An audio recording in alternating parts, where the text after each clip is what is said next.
राम राम जी। मुझे आप लोगों से बहुत ज़रूरी बात करनी है क्योंकि मैं 2 दिन से बहुत ज़्यादा परेशान हूँ क्योंकि कंटिन्यू मेरे पास डीएम आ रहे हैं कि ये जो लखनऊ वाला इंसिडेंट हुआ इसमें मैंने कुछ बोला क्यों नहीं, एक्शन क्यों नहीं लिया, थप्पड़ क्यों नहीं मारा। और कुछ लोग मुझे ही गलत समझ रहे हैं, कुछ मीम्स पे लिख रहे हैं कि ये तो हंस रही थी, मज़े ले रही थी। कि पब्लिक में कोई मुझे ऐसे टच करके जाएगा उसमें मुझे खुशी होगी, मुझे मज़े आएंगे। सारी बात ये थी कि जब इनका सॉन्ग के लिए मेरे पास कॉल आया तो मैंने सारी चीज़ें क्लियर कर ली थी कि इसमें ऐसा वैसा कॉस्ट्यूम तो नहीं है, कोई डबल मीनिंग लाइन तो नहीं है और इसमें ऐसा वैसा सीन तो नहीं है। और मैं शूट पर गई, शूट पे सब कुछ नॉर्मल था, मुझे कोई प्रॉब्लम नहीं हुई। जब इन्होंने मुझे लखनऊ के इवेंट के लिए बोला तो मैंने हाँ बोल दिया क्योंकि मुझे शूट पर भी कोई प्रॉब्लम नहीं हुई थी। और जब मैं लखनऊ में गई, मैं स्टेज पर थी, मैं पब्लिक से बात कर रही थी, पवन सिंह जी ने मुझे बोला कि इधर कुछ लगा हुआ है। उससे थोड़ी देर पहले ही मेरी ड्रेस वो न्यू थी, साड़ी में नीचे टैग लगा रह गया था। तो मेरे दिमाग में आया कि शायद ब्लाउज का भी टैग लटक रहा होगा।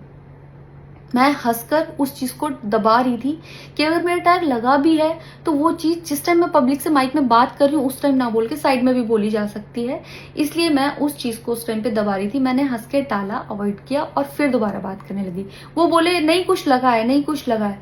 तो मैंने कहा नहीं लगा, वो बोले लगा हुआ है। तो मुझे लगा कि शायद ये तो मेरे को लग रहा था कि कुछ लगा है इसलिए ये बोल रहे हैं। और पर फिर भी मैंने हंस के वहां पे टाला, पब्लिक से अपनी बात कंप्लीट की।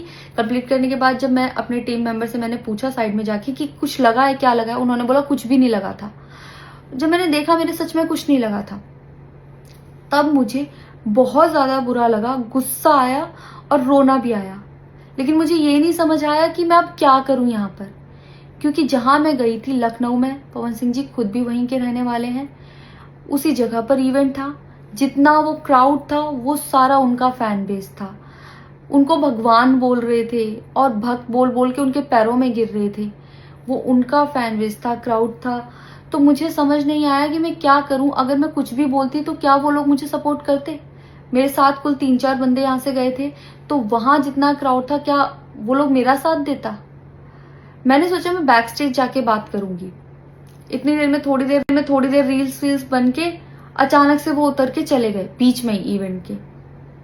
थोड़ी देर मैंने रील बनाई, अनाउंस ये किया गया कि अभी इवेंट दोबारा स्टार्ट होगा। डिनर के लिए अनाउंस कर दिया गया, मैं भी उतर के चली गई और इवेंट वहां पे खत्म हो चुका था। अनाउंस किया गया था सिर्फ कि दोबारा होगा। नेक्स्ट डे जब मैं घर आई तो मैंने देखा ये बहुत बड़ा मैटर बन चुका था। मैंने उन लोगों से कांटेक्ट करने की कोशिश की, किसी ने मेरा फोन पिक नहीं किया, ना ही उन लोगों ने फोन करके मुझसे हालचाल पूछा कि परेशान हो या कुछ भी नहीं, कोई हालचाल नहीं लिया।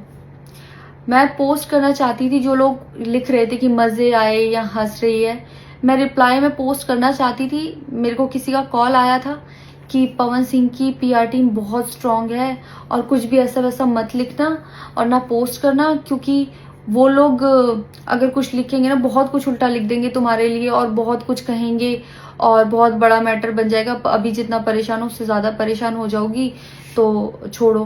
मैंने ये सोच के इस चीज को अवॉइड किया। मुझे लगा 1-2 दिन में मैटर थोड़ा ठंडा हो जाएगा, कोई बात नहीं। मैंने कहा पर्सनली कभी बात करूंगी इस बारे में इनसे। लेकिन बढ़ता जा रहा है, ऊपर से ना उनकी तरफ से कोई रिप्लाई मिला और मुझे नहीं पता कि ऐसे में मुझे क्या करना चाहिए था और क्या करना चाहिए। आप लोग मुझे बताओ, मुझे इससे में क्या करना चाहिए।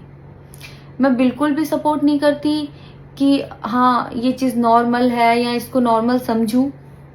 किसी भी लड़की को उसके बिना परमिशन के टच करना ही पहली बात बहुत गलत है, और फिर इस तरीके से टच करना तो हद से ज्यादा गलत है।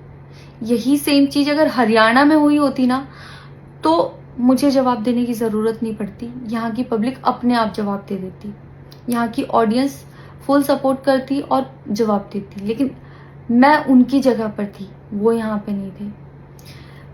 इससे मुझे ये लेसन मिला है कि मैं भोजपुरी इंडस्ट्री में अब काम नहीं करूंगी। आर्टिस्ट हूँ तो नई नई चीजें ट्राई करने का मन करता है कि ये भी ट्राई करूं, ये भी ट्राई करूं, ये भी ट्राई करूं। कुछ भी अलग सा आता है तो करने का मन करता है कि कुछ अलग होगा, कुछ नया ट्राई करती हूँ। और वो भी पवन सिंह जैसे सीनियर आर्टिस्ट के साथ कोलैबोरेशन थी तो हुआ कि हाँ कर लेती हूँ, होता है, अगर वो भी नहीं होते तब भी अगर कोई मेरे पास मराठी का भी प्रोजेक्ट आता तो मैं सोचती कि हाँ कुछ चेंज होगा, कुछ नया सीखने को मिलेगा, ट्राई करती हूँ। पर ये भोजपुरी में काम करने के मेरे साइड इफेक्ट थे जो मेरे साथ हुए। मैं अपने परिवार में, अपने हरियाणा में खुश हूँ, मुझे नहीं करना काम भोजपुरी में। पर आप लोग मुझे ज़रूर बताना कि इस सिचुएशन में अगर आप होते और आप वहाँ पर होते तो आप उस टाइम पर क्या करते और मेरी गलती कहाँ है। जय श्री राम।